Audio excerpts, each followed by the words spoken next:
48시간의 운명. 1997년 12월 서울 박성민 씨 52세 수출입 회사 대표이사는 강남 아파트 사무실에서 창밖을 바라보고 있었습니다. 원화가 폭락하고 있었습니다. 달러 대비 900원에서 1200원, 그 다음 1500원, 그리고 단 몇 주 만에 1700원까지 치솟았습니다. 박 씨는 공황 상태에 빠졌습니다. 강남 아파트를 매도했습니다. 모든 것을 달러로 환전했습니다. 자신이 자산을 지키고 있다고 생각했습니다. 결과는 어땠을까요? 그는 자산의 27%를 잃었습니다. 원화가 붕괴해서가 아니라 그가 공황에 빠졌기 때문입니다. 가장 무서운 게 뭔지 아십니까? 오늘 2025년 2월 9일 원화가 다시 달러 대비 1420원을 기록했습니다. 15년 만에 최고치입니다. 여러분도 1997년의 박 씨처럼 생각하고 계신가요? 뭔가 해야 해. 내 돈을 지켜야 해. 지금 당장 달러로 바꿔야 해.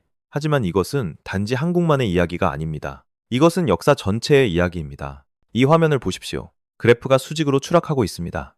이것은 1997년 태국 바트화입니다. 달러 대비 25바트에서 단 6개월 만에 56바트로 폭락했습니다. 인도네시아 사람들은 자신들의 돈이 달러 대비 2,000 루피아에서 18,000 루피아로 가치를 잃는 것을 목격했습니다. 여러분의 자산이 은행에 있으면 안전하다고 생각하십니까? 맷 1992년 영국은 단 하루 만에 수십억 파운드를 잃었습니다. 통화 위기는 텔레비전 속 숫자가 아닙니다. 그것은 실제 자산의 증발입니다. 여러분의 것, 여러분 가족의 것, 여러분 미래의 것, 그리고 무서운 것은 그것이 다시 일어날 수 있다는 겁니다. 여러분에게 바로 지금 앞으로 20분 동안 저는 여러분에게 3가지 실수를 보여드리겠습니다. 만약 범하면 회복할 수 없는 실수들입니다. 이론이 아닙니다. 이것은 1992년, 1997년, 2008년의 교훈입니다. 수백만 명의 피와 눈물로 얻은 교훈입니다. 좋습니다. 여러분이 무슨 생각을 하고 계신지 압니다. 통화 위기는 무섭게 들리지만 나와 무슨 상관이 있나? 나는 태국이나 인도네시아에 살지 않아. 나는 그냥 안정적인 직장을 가진 평범한 사람일 뿐이야. 제가 왜 여러분이 지금 당장 관심을 가져야 하는지 보여드리겠습니다. 2024년 1월 원화는 달러 대비 1250원 수준이었습니다. 오늘 2025년 2월 9일은요, 달러 대비 1420원입니다. 원화는 13개월도 채 안 되는 기간 동안 15% 하락했습니다. 그게 무슨 의미인지 아십니까? 작년에 125만 원이었던 아이폰 16 프로가 이제 145만 원으로 올랐습니다. 20만 원 더 비싸졌습니다. 여러분은 아무것도 사지 않았고 아무것도 쓰지 않았지만 여러분의 구매력은 이미 감소했습니다. 하지만 그건 빙산의 일각에 불과합니다. 한국은 석유의 100%를 수입합니다. 가스의 70%를 수입합니다. 밀의 60%를 수입합니다. 원화가 15% 약세를 보이면 에너지와 식품 가격이 15% 상승합니다. 휘발유는 리터당 1,500원에서 1,725원으로 올랐습니다. 전기요금은 월 10만 원에서 11만 5천 원으로 올랐습니다. 생활비는 8%에서 10% 올랐지만 여러분의 급여는 그대로입니다. 그리고 그게 전부라고 생각하신다면 여러분은 틀렸습니다. 한국 가계부채는 GDP의 105%입니다. 이 수치가 무슨 의미일까요? 한국의 모든 가구의 총 부채가 나라 전체 경제보다 크다는 의미입니다. 한국은행이 원화를 구하기 위해 금리를 인상하고 있습니다. 원화 약세, 높은 금리, 이것은 이중폭탄입니다. 만약 여러분이 주택담보대출이 있다면 이자 비용이 증가하고 있습니다. 만약 여러분이 사업을 위해 달러로 대출을 받았다면 원화로 환산한 부채는 매일 커지고 있습니다. 이제 제가 여러분께 소문과 진실을 구분해 드리겠습니다.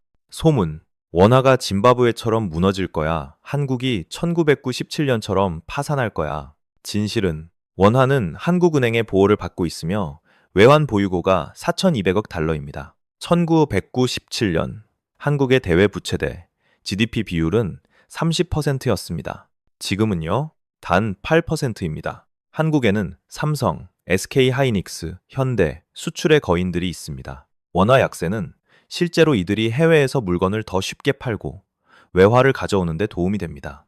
그렇다면 만약 이것이 공포와 불확실성과 의심이 아니라면, 만약 이것이 종말의 날이 아니라면 왜 제가 이 영상을 만들었을까요? 왜냐하면 한국은행이 원화를 구할 만큼 충분히 강하더라도 한국은행은 여러분의 의사결정 과정을 구할 수 없기 때문입니다. 그리고 그것이 바로 다음 3가지 실수가 한국은행의 어떤 정책보다 중요한 이유입니다. 제가 여러분께 하지 말아야 할 세 가지를 말씀드리기 전에 먼저 메커니즘을 이해하셔야 합니다. 왜 환율 위기가 발생하는가? 그리고 왜 그것이 그렇게 위험한가? 기본적인 질문부터 시작하겠습니다.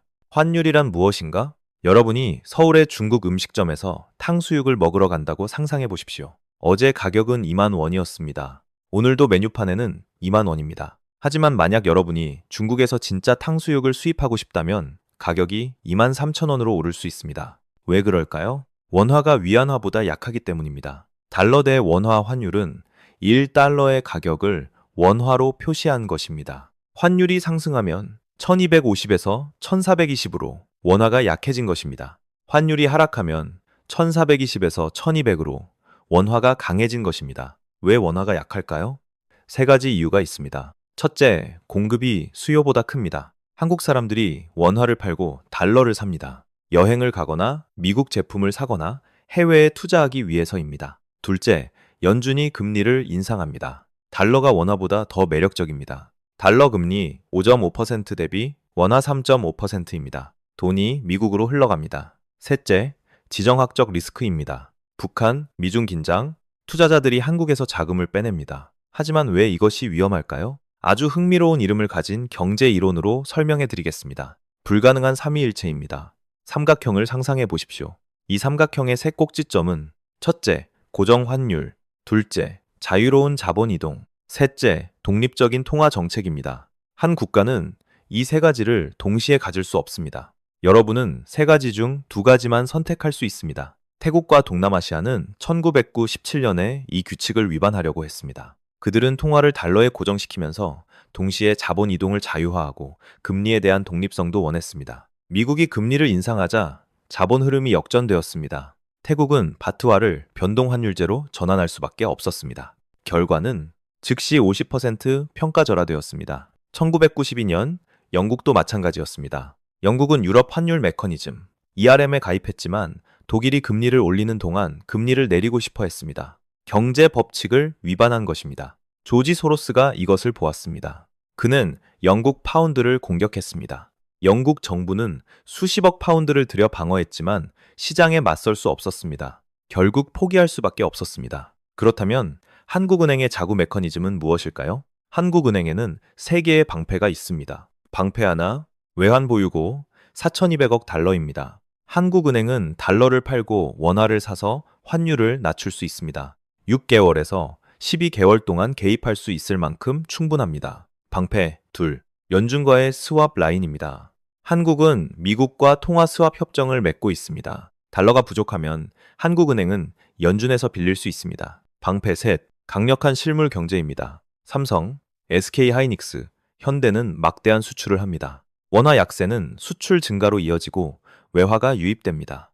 이것은 자체 균형 메커니즘입니다. 1997년과 2025년을 비교해 보겠습니다. 1997년 외환 보유고 300억 달러, 대외 부채, 대 GDP 비율 30%, 한국은행이 약했습니다.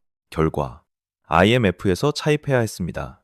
2025년 외환 보유고 4,200억 달러, 대외 부채, 대 GDP 비율 8%, 한국은행이 강합니다. 결과 스스로 구할 수 있습니다. 그렇다면 한국은행이 충분히 강하다면 왜 우리는 여전히 걱정해야 할까요? 왜냐하면 한국은행이 원화를 구할 수 있어도 한국은행은 여러분의 결정을 구할 수 없기 때문입니다. 그리고 이제 치명적인 3가지 실수에 대해 이야기할 때가 왔습니다. 실수 첫 번째, 정부가 환율을 지켜줄 것이라고 생각하고 모든 자산을 현금 형태의 자국 통화로 보유하는 것입니다. 이 씨에 대해 말씀드리겠습니다. 이 씨, 38세, 삼성에서 근무하며 월급은 500만 원, 저축액은 2억 원입니다. 2025년 2월 5일, 이 씨는 원화가 1420을 기록하는 것을 보았습니다. 이 씨는 원화가 무너질까봐 두려웠습니다. 이 씨는 결정했습니다. 2억 원을 달러로 바꾸기로. 계산해 보겠습니다. 2억 원을 1420으로 나누면 14만 845 달러입니다. 환전 수수료, 은행 수수료 0.5%, 704 달러입니다. 이 씨가 받은 금액 14만 141 달러입니다. 석 달 후 원화가 1300으로 회복되었습니다. 이 씨는 자녀 학비를 내기 위해 달러를 다시 원화로 바꿔야 했습니다. 14만 141 달러 곱하기 1300, 1억 8천이 118만 원입니다. 손실, 2억에서 1억 8,218만을 빼면 1,782만 원입니다. 8.9% 손실입니다. 이 씨는 원화가 무너져서 돈을 잃은 게 아닙니다. 이 씨는 공황에 빠져서 돈을 잃었습니다. 하지만 이 실수는 그보다 훨씬 더 깊습니다. 역사적 데이터를 보여드리겠습니다. 1994년 멕시코 페소화가 4개월 만에 50% 평가절하되었습니다. 인플레이션이 52%까지 치솟았습니다. 만약 여러분이 페소 현금을 보유하고 있었다면 구매력이 절반으로 줄어들었을 것입니다. 절반입니다. 계좌의 돈은 그대로지만 살 수 있는 물건은 절반뿐입니다. 1998년 인도네시아 1인당 평균 소득이 4,600달러에서 3,700달러로 떨어졌습니다. 사람들은 루피아를 보유했다는 이유만으로 실질 소득의 20%를 잃었습니다. 왜 이런 일이 일어났을까요? 그들이 불가능한 삼위일체를 믿었기 때문입니다. 그들은 이렇게 생각했습니다. 정부가 고정 환율을 유지할 거야.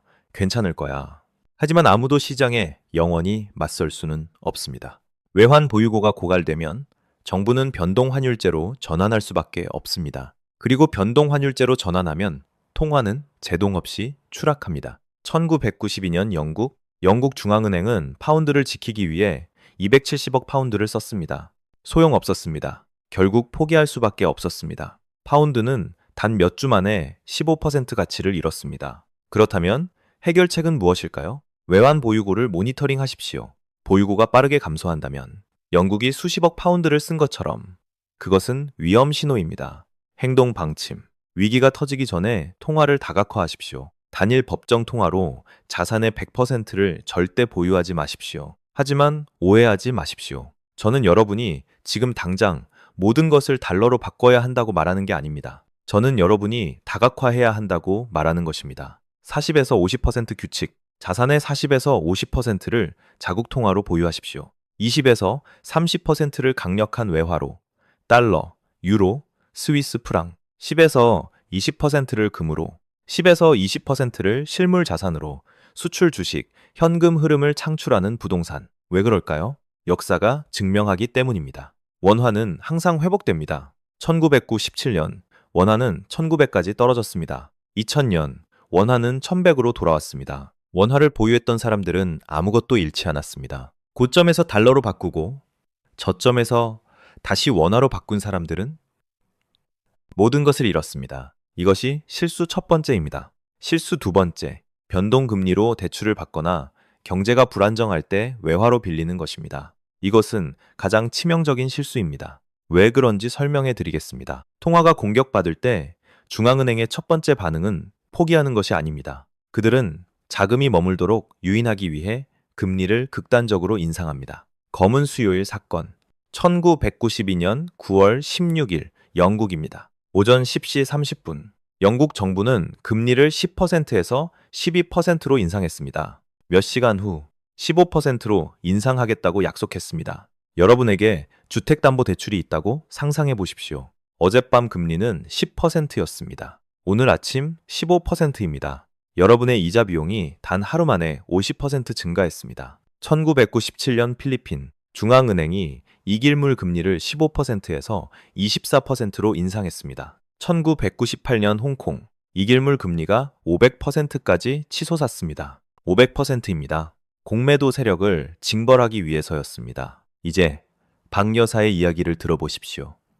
박 여사, 45세, 부산에서 카페를 운영하고 있습니다.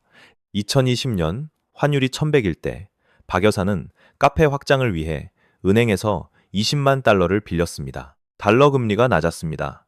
2%, 20만 달러 곱하기 1100, 2억 2천만 원입니다. 매달 이자 지급 333달러, 약 36만 6천 원입니다. 하지만 2025년 원화가 1420으로 떨어졌을 때 원금 20만 달러는 2억 8,400만 원이 되었습니다. 6,400만 원 증가했습니다. 매달 이자 지급 333달러, 약 47만 2천 원입니다. 29% 증가했습니다. 박 여사는 추가로 한 푼도 빌리지 않았는데도 매달 29%를 더 내야 합니다.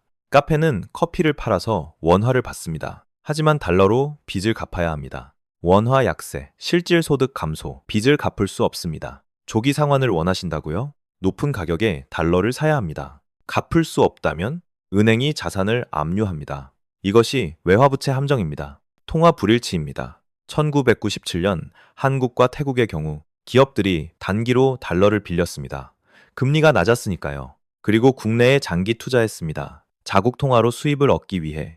이것은 이중 위험입니다. 위기가 터졌을 때 첫째, 자국 통화 평가절하, 원금이 2배로 증가합니다. 둘째, 국내 금리 급등, 재융자 비용이 폭발합니다. 결과 수많은 한국 재벌들이 무너졌습니다. 태국 기업들이 파산했습니다. 사업 손실 때문이 아니라 빚을 갚을 수 없었기 때문입니다. 2008년 수천 개의 한국 중소기업들이 낮은 금리 때문에 달러로 빌렸습니다. 원화가 900에서 1570으로 떨어졌을 때 그들 중 30%가 파산했습니다. 환급률. 만약 여러분의 수입이 원화라면 절대로 달러로 빌리지 마십시오. 그것은 재정적 자살입니다. 그리고 변동금리로 빌린다면 경제에 불안정 징후가 있을 때 변동금리로 부동산이나 소비대출을 절대 받지 마십시오. 경상수지 적자, 교역 상대국보다 높은 인플레이션. 이것들은 위험 신호입니다. 원칙, 현금 흐름을 일치시키십시오.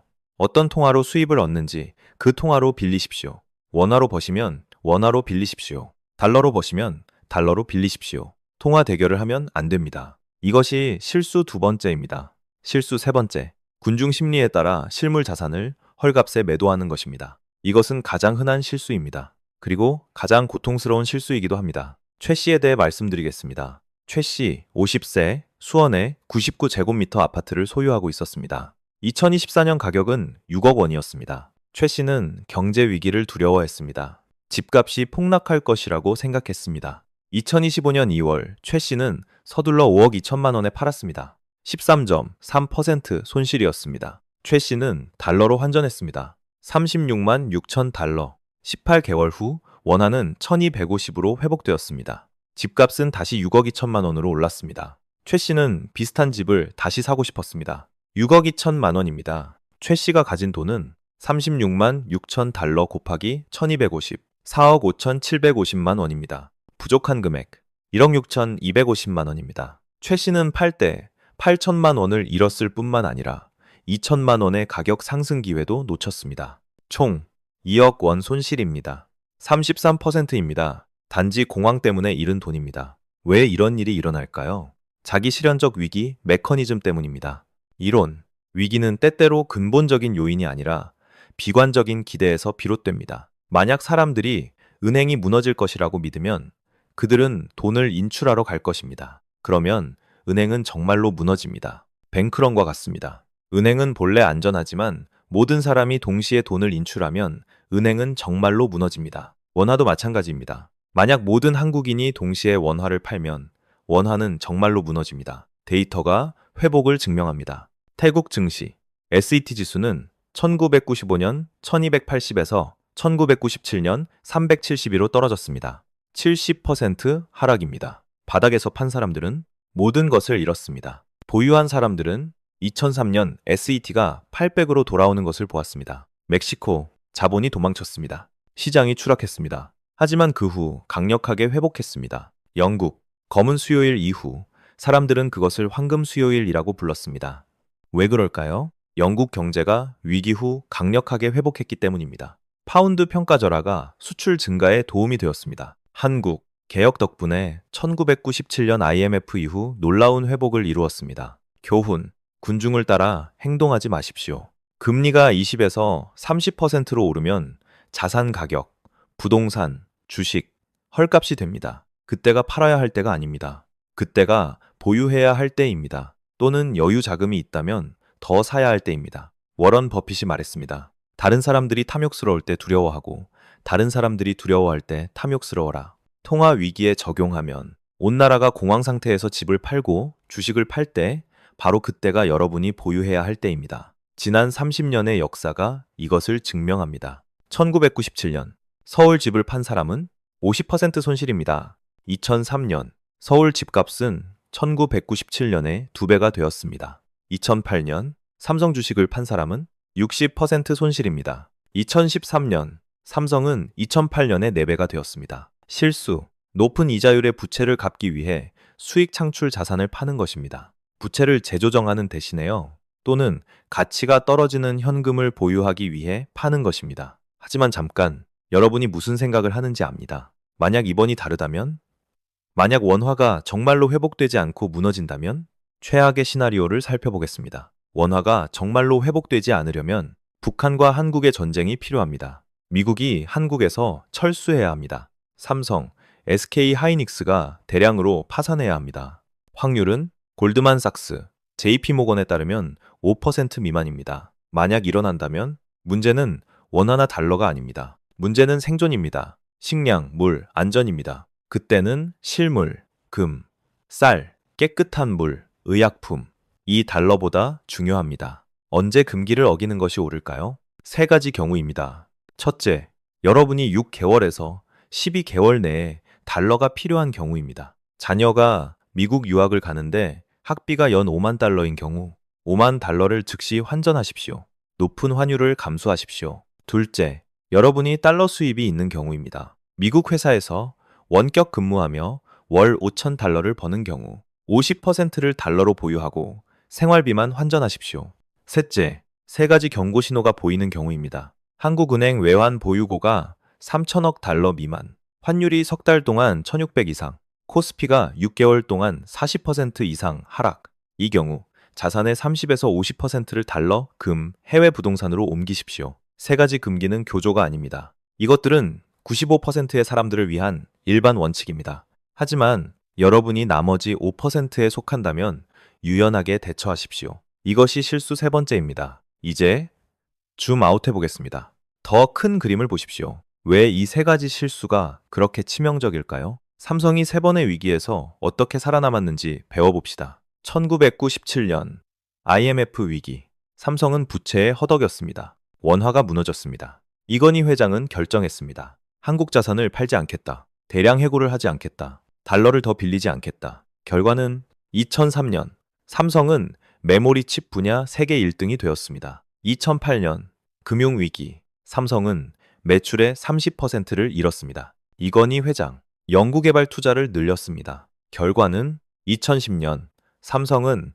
노키아를 제치고 스마트폰 1등이 되었습니다. 2020년 코로나19 전 세계 칩 부족 사태, 삼성은 평택 공장을 확장했습니다. 결과는 2023년 기록적인 수익을 올렸습니다. 공통점이 뭘까요? 위기 속에서 삼성은 본능과 정반대로 행동했습니다. 군중이 팔 때 삼성은 보유했습니다. 군중이 축소할 때 삼성은 투자했습니다. 군중이 공황에 빠질 때 삼성은 침착했습니다. 여러분은 이렇게 생각할 수 있습니다. 나는 삼성이 아니야. 나는 1,000억 달러 보유고가 없어. 나는 2억 원밖에 없어. 어떻게 침착할 수 있어? 대답은 여러분이 삼성이 아니기 때문에 더욱더 침착해야 한다는 것입니다. 삼성이 실수하면 여전히 살아남습니다. 그들은 돈을 빌리고 자산을 팔고 구조조정할 수 있습니다. 하지만 여러분에게는 단 한 번의 기회밖에 없습니다. 1997년 박 씨는 강남 아파트를 팔았습니다.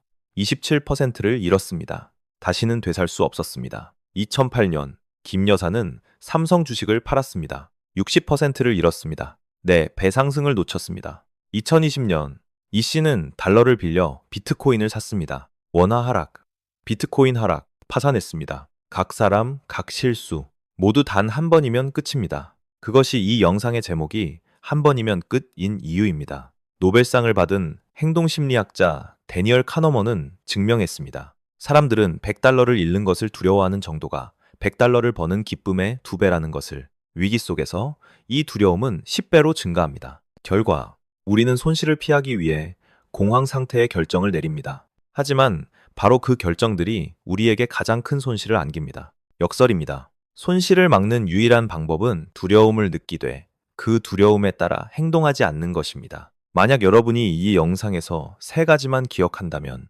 교훈 하나, 역사는 반복됩니다. 1997년 원화 폭락, 18개월 후 회복. 2008년 원화 폭락, 12개월 후 회복. 2020년 원화 10% 하락, 6개월 후 회복. 결론, 한국의 구조가 무너지지 않는 한 원화는 항상 회복됩니다. 교훈 둘, 본능은 적입니다. 원화가 떨어지면 여러분은 원화를 팔고 싶어집니다. 모든 사람이 공황에 빠지면 여러분은 군중을 따르고 싶어집니다. 하지만 본능을 따르는 사람이 가장 큰 손실을 봅니다. 교훈 셋, 한 번이면 끝입니다. 삼성이 실수하면 여전히 살아남습니다. 여러분이 실수하면 모든 것을 잃습니다. 그것이 여러분이 삼성보다 더 신중해야 하는 이유입니다. 이제 구체적인 행동입니다. 1997년 위기 이후 태국의 라마 9세 국왕에게서 배웁시다. 적정 경제 철학입니다. 첫째, 적정함. 과도한 레버리지로 빚을 지지 마십시오. 둘째, 합리성. 돈과 리스크를 명확히 이해하십시오. 셋째, 자체 면역력 구축. 외부 충격에 대비한 비상자금을 확보하십시오. 자산 보호 포트폴리오. 세 개 층 규칙입니다. 첫 번째 층, 유동성. 6개월치 생활비를 원화로 보유하십시오. 현금이나 예금으로. 자산의 10에서 20%를 강력한 외화, 달러, 스위스 프랑 또는 금으로. 금은 거래 상대방 리스크가 없는 자산입니다. 두 번째 층, 수익 창출. 20에서 30%를 수출 기업 주식으로. 삼성, 현대. 이 기업들은 자국 통화 평가절하로 이익을 봅니다. 또는 외화 수입이 있습니다. 세 번째 층, 안전. 현금 흐름을 창출하는 부동산입니다. 토지 투기가 아닙니다. 높은 부채 레버리지를 사용하지 마십시오. 현금이 있을 때만 구매하십시오. 7.1 체크리스트입니다. 첫째 날부터 둘째 날. 평가. 외화 부채가 있습니까? 있다면 우선 상환하십시오. 12개월 내에 달러가 필요합니까? 필요하다면 즉시 환전하십시오. 소득이 원화입니까? 달러입니까? 원화라면 환전하지 마십시오. 셋째 날부터 넷째 날. 방어. 6개월치 생활비를 원화로 보유하십시오. 자산의 20에서 30%를 우량주로. 삼성, 현대. 10에서 20%를 실물금으로. 종이금이 아닙니다. 다섯째 날부터 여섯째 날. 공격. 여유자금이 있다면 코스피가 20% 이상 하락할 때 적립식으로 한국 주식을 매수하십시오. 가격이 15% 이상 하락하면 한국 부동산을 매수하십시오.